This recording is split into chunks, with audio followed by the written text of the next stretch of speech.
Voting is a civic duty. Let's register on the electoral list.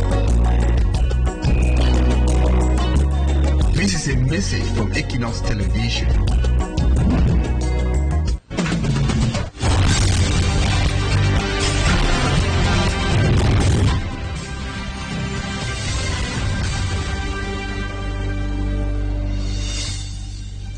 Good evening, ladies and gentlemen. Thank you so much for joining me on this other edition of the 6 p.m. primetime newscast on Equinoxe Television. First, our major stories. The collapse of a 4-story building in the Upwe neighborhood, Douala 2 subdivision, has sent shock waves through the community. Fortunately, residents had evacuated the building after noticing visible cracks and weakened pillars, adverting potential tragedy. Though no life was lost, the collapse has caused enormous damage, leaving homeowners stranded. And away from that, we'll tell you how the family of Paco Victor, who is a civil engineer who went missing after his boat capsized at the Nactical Hydroelectric Dam, is demanding for truth and justice.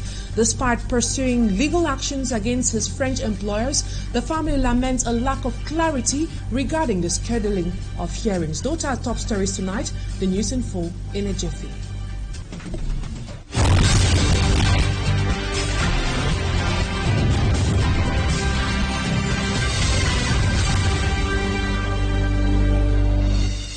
Good evening once more. Thank you so much for choosing Equinoxe Television. For presentation, I am Immaculate Fogwe. Residents of Upwe in the Douala 2 subdivision are living in fear after a 4-story building collapsed in their neighborhood. Eyewitnesses claim that a pillar of the building had shown signs of weakness with visible cracks before the structure came down. As fears of further collapse grow, many residents have abandoned their homes seeking safety elsewhere. Ese Lucilengu reports. It was in the early hours of Thursday, precisely at 3 a.m., that the 4-story building located in Upwe, Douala 2 subdivision collapsed. Around 3 to 3:30 a.m., I was asleep when suddenly, just like in a dream, I heard cracks and a loud sound. Then the building collapsed. That's when I opened my door and called my neighbors to inform them that the building had collapsed. The inhabitants of Upwe say late on Wednesday, April 2nd, 2025, the pillars of the building showed signs of weakness, prompting council officials to alert everyone living in the building to evacuate. The loud sound of the collapse caused panic among the inhabitants, but fortunately, no one lost their life. Residents say the only person present, a security guard, was able to escape. As of now, the damage caused is enormous. Some houses close to the building were equally affected, and the residents were surprised by heavy blocks falling into their homes. I experienced a shock at the level of my shoulder. Blocks fell on me and into my home. Meantime, residents living around the building are in search of better shelter as parts of the structure still show signs of potential collapse. We are living because it's dangerous. If it collapses again, people might lose their lives. 2 years ago, in the Douala 5 subdivision, 4-story building collapse resulted in the death of at least 37 people. And we stay in Douala, where inhabitants of Bonaberi, the Douala 4 subdivision, are sounding the alarm over the deplorable state of roads in neighborhoods like Abattoir, Bojongo and Sodiko. According to residents, the poor road condition is having a significant toll on local businesses. Seri Chakutio takes us to this area. The deplorable states of roads like Abattoir, Bojongo, Sodiko and Bonatumbe in the Douala 4 subdivision are a veritable nightmare to the inhabitants who find it difficult to move in the area. As we are seeing this road is really affecting our economics in this country, especially here in this road, in this Bonandale. Je dois envoyer quelqu'un d'abord au goudron, au rail, prendre le taxi pour venir me porter pour amener à l'hôpital. Regardez comment on vit ici comme les animaux. Nous sommes les abandonnés. Small vehicles have completely abandoned the area. Riding a bike is a real obstacle. The situation is very bad because actually I am just near the hospital. I brought the queen to the hospital, but I cannot access the hospital because of the bad road. The road is flooded. Some call it a swimming pool. Those who dare to venture out in vehicle are forced to endure a forced bath with the damage it can cause to their car. The road don't make a business, don't die. Buy the pass na true quarter. When no they say bypass again for road for the way buy fish spoil, it come you try fix them. Since 2021, when work began on this section, particularly with the installation of culverts, the situation has only worsened. Commercial bike riders were forced to abandon the road and mingle with pedestrians. The road is very bad because it's very difficult to reach at school early, and then our principal is very strict, so we'll have to reach school at 7:30, and with this state of the road, it's not very easy. The road is affecting us because this is closing the. We need to straighten out from here to Total Blessing for half a bike to take. And this thing is bringing stands water to our school because our body school, all the mosquito is bringing it to our school. There's no way for us to sleep well. And then the transport have not increased. The continued decay of the road has dramatic consequences for the economic activities of local residents, shopkeepers, tellers. No one is spared. I mean that way for say no day. Look behind me, road no day. All things just stop for this side. Local authorities, when asked for explanations on this subject, are putting forward explanations on the reasons why works on this section of road is delaying. We have a problem with a rope for Camwater. They have to remove the rope inside the road and put it on the left and on the right of the road. We are waiting for that. I want to apologize for the population. It's very difficult for us. Me too, I'm living in Bonendale. It's very difficult for me also to pass there every day. But let us wait a bit, and I think that we will have a good road. For the moment, the local inhabitants are waiting for concrete solutions. Seri Chakutio reporting there. Meantime, inhabitants of Dikuma village located in Banga subdivision are urgently calling on the Cameroon government to provide them with essential social amenities. The village has been abandoned by its native residents who fled due to repeated attacks orchestrated by suspected separatist fighters. The villagers are now seeking government support to rebuild and restore basic services. Smajikan Gabriel tells us more. Getting into Dikuma village, located in Banga subdivision of the Electoral region, remains a serious headache to the natives of the village. While in the village, another bigger challenge is that of getting electricity, as almost all poles are down and no potable water, with all taps dry. We not get roads, we not get lights. We don't have electricity, roads and water. We are begging on the government to rehabilitate our roads, electrify our village, bring us water. All of our children have run away. The only government school we have is not functional. Teachers have all left. We know see no teacher, no man. Today, with the customer government doing, we can't help we. If the lack of social amenities remain a challenge to the people of Dikuma, a bigger problem to the village is that it has been abandoned, with several people running away as a result of the extension of the Anglophone crisis into their village. Many left behind their houses as well as cocoa farms, with children forced to study out of the village during a traditional gathering known as Dibala, where the natives of Dikuma managed to get into the village. The call was for all outside to return home. We are gathered here to beg on our ancestors to enable us live in peace. We all ran away from the village, and our worry now is for everyone to come back to the village. We abandoned our cocoa farms and houses. We are pleading for the children to come back. Many are now hoping that after the Dibala Cultural Festival, Dikuma village will once again be active. Now to one of our major lead story. The family of Paco Victor, a civil engineer who went missing after his boat capsized at an Arctical hydroelectric dam, is demanding truth and justice. Despite initiating a legal procedure against the employers in France, The family is growing increasingly frustrated with unclear scheduling of hearings with the dam's inauguration looming. They worry that the case may be forgotten. Fomi Armstrong Sanda reports. Ruben Paco's pain and determination are palpable as he clings to the last video sent by his 30-year-old son, Victor Paco, on August the 30th, 2023. 2 years have passed since Victor's mysterious disappearance, and Ruben refuses to give up hope. 23 heures, je suis debout jusqu'au petit matin.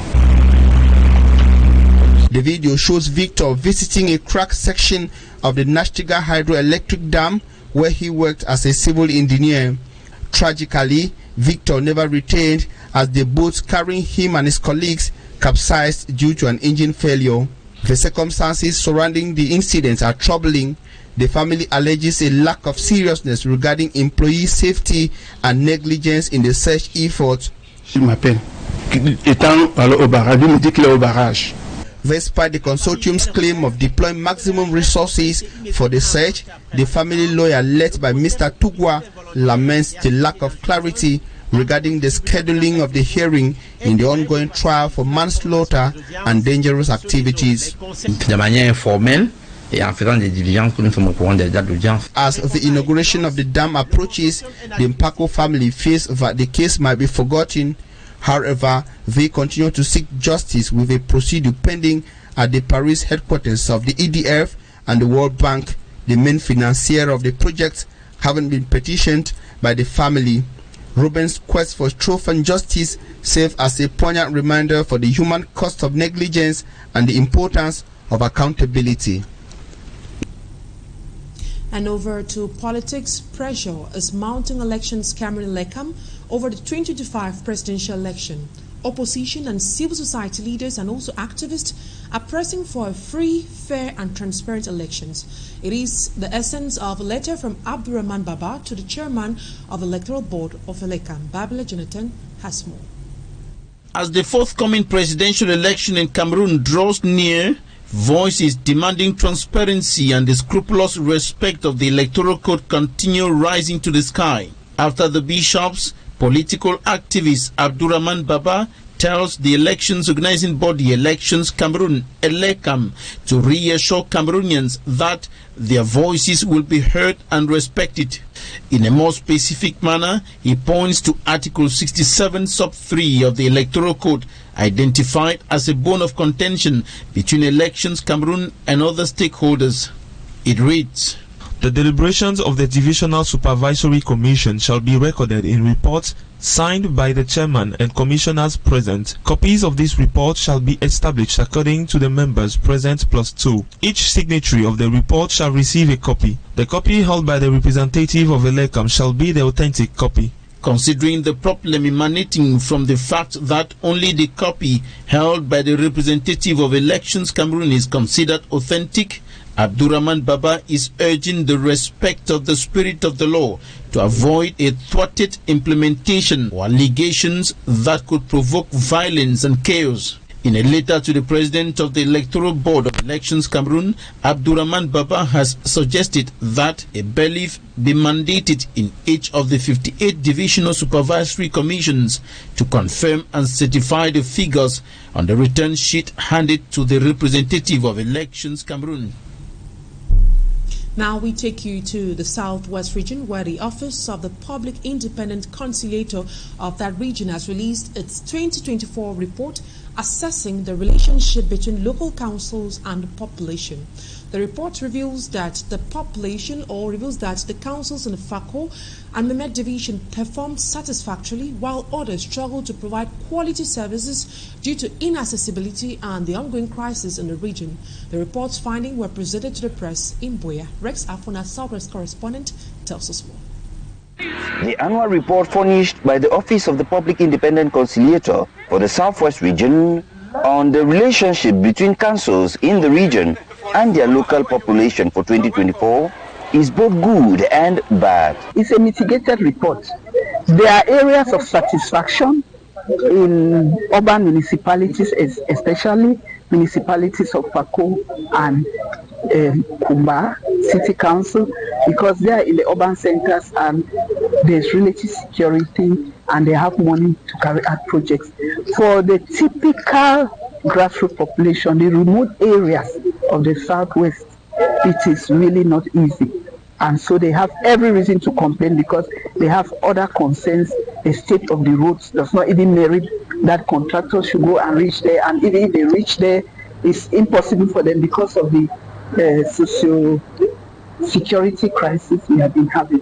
The 2024 report, contained in a 133 pages document, outlines the irregular behavior of some councils. I've had a lot of bad things from the mayor of People Council, and it is in my report. Service providers will cry. Service providers until it was reported that one died. It also applauds some who have made significant strides. Like the mayor of Limbe City Council had lots and lots of contractors that they were owing. The last year he has paid a good number. The 2023 report outlined weaknesses of some councils who have now made serious changes. Amongst them is the Kumba City Council. Last year, I'm going to talk about the Kumba City mayor. He went against it. That's one of his councillors sitting there. He was angry. He came here and said that this is the truth. But last year you saw he stood up and Kumba was given a facelift. The presentation of the 2024 report was done in the presence of some media men as well as dignitaries of the Southwest region. And now out of Cameroon, all 8 candidates for the April 12 presidential elections in Gabon are intensifying campaigns across the country to woo voters. The campaigns that started last Saturday will end on April 11, the eve of the presidential election. Innocent Aze tells us more. As April 12 approaches, the 8 candidates who are running for the Gabon presidential election intensify campaigns to woo electorates. Transitional President Brice Clotaire Oligui Nguema, on the first day of his campaign in Libreville, where he gathered supporters at the Sino-Gabonese Friendship Stadium in the northern part of the capital, told the over 40,000 Gabonese to choose him, qualifying himself as the builder. He reassures the crowd infrastructural development, including construction of roads, hospitals, schools, payments of scholarships and pensions. Il est aujourd'hui le seul en capacité de relever les immenses défis qui se dressent à l'horizon. Alain-Claude Billy Benze, last Prime Minister of the Ali Bongo's regime, on his part, wants to put back things in order by correcting the wrongs. Parce que je suis revenu de mes erreurs et je sais ce qu'il faut corriger. Restoration of a guaranteed universal revenue of 150,000 francs CFA per month, destined for the most vulnerable citizens, financed by the state. According to him, this will restore the dignity of Gabonese, thus they will be able to fully participate in the prosperity of Gabon. De la sorte, chaque Gabonaise et chaque Gabonais pourra bénéficier véritablement de la richesse de son pays. Unique woman on the list of the 8 presidential aspirants, Zeneba Shaning Ninga, demonstrates bravery and her readiness to kick aside President Brice Nguema to get into the presidency with her numerous projects for Gabon. Je ne peux pas être une candidate trafiquée. Vous êtes aujourd'hui venu me recevoir au camp de Boy. Il faut savoir que c'est un candidate qui est désœuvré. Si monsieur Oligui Nguema a envie de trafiquer au le palais une candidate, il ne viendra pas me chercher moi parce que personne n'aurait parié sur moi comme j'ai tendance à le dire. These 3 major presidential candidates and the other 5 continue campaigning until April 11. And that report done by Innocent Aze ends this first part of the news. Talking Point is up next.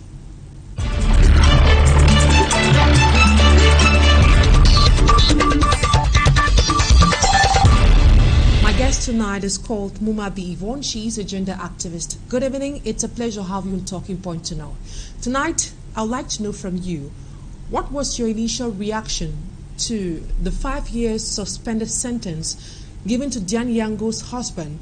Do you think it reflects the severity of the crime? Good evening, Immaculate, and thank you for having me. Good evening to your viewers. When I got the news of the sentencing of Diane's husband, I was at the same time embarrassed and so embittered at the judiciary.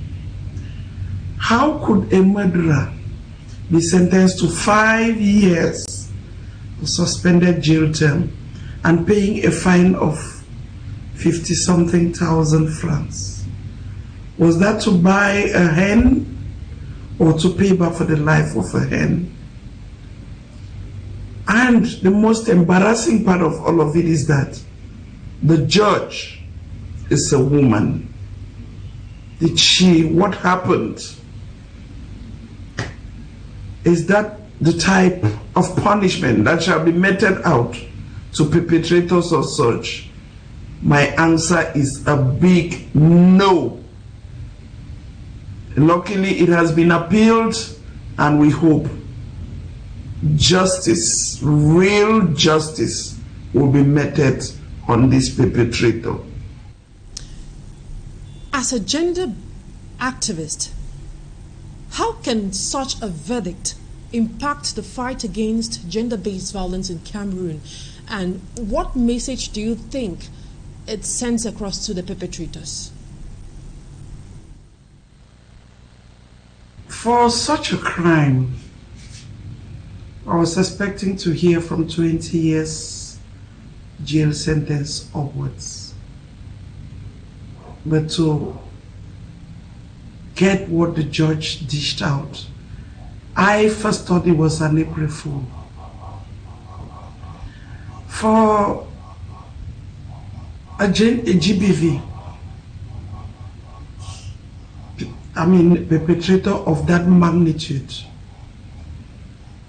I think we have to go back to the drawing board. To those of us who stand against GBV, that was like a slap across the face. It's like we've been wasting our time. It's like all what we've been saying, nobody listens to us. Cameroon is a signatory to international, African, and regional and national conventions that sanction such acts. Feminicide is not a new word.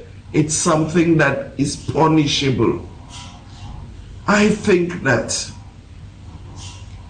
to encourage or to discourage, to encourage us to continue the fight against GBV and to discourage future perpetrators, such a blank check cannot be given to a murderer. He is a murderer because he killed Diane. And those circumstances, we all know. Even if they say the case file was what, I think that judge listened to the case and knows what obtains in circumstances like this. What support systems are in place or have been put in place for survivors of domestic violence and their families in Cameroon, and how can they be improved? Victims of GBV are yet to find an enabling environment in Cameroon. The Ministry of Women Empowerment has the will to create centers that accommodate victims. But the few that already exist are not functional. We don't get centers where victims can be taken in for given time, given even holistic follow-up, so that they come out of there improved persons. It is yet to be a truth, a reality in Cameroon. We think that if such centers were to be taken to all the councils in Cameroon, there will be more, and the response should be holistic, not just touch and leave. They should be holistic. Before the victims get to becoming survivors, they must have gone through a process which is still lacking in our system. There's psychosocial support, and why not train those who are untrained, those who have no jobs, give them a training and a startup so that they are economically empowered. Because a woman who is economically empowered cannot be a victim of GBV to the extent of feminicide. I think that the response mechanism, Cameroon as a government, would the rate of feminicide, high rate of feminicide, has to take the fight to another level.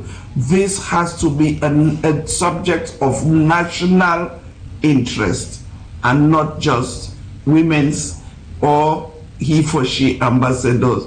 Every Cameroonian, if you think that that woman may be your daughter, your sister, your mother, your wife, in short, someone related to you, we all should engage in the fight against GBV and create an enabling environment for victims who in future become survivors. Speaking out also is one of the first remedies.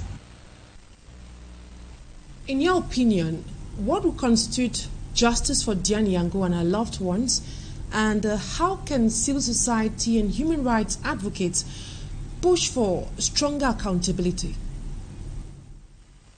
Diane's case is one among so many others.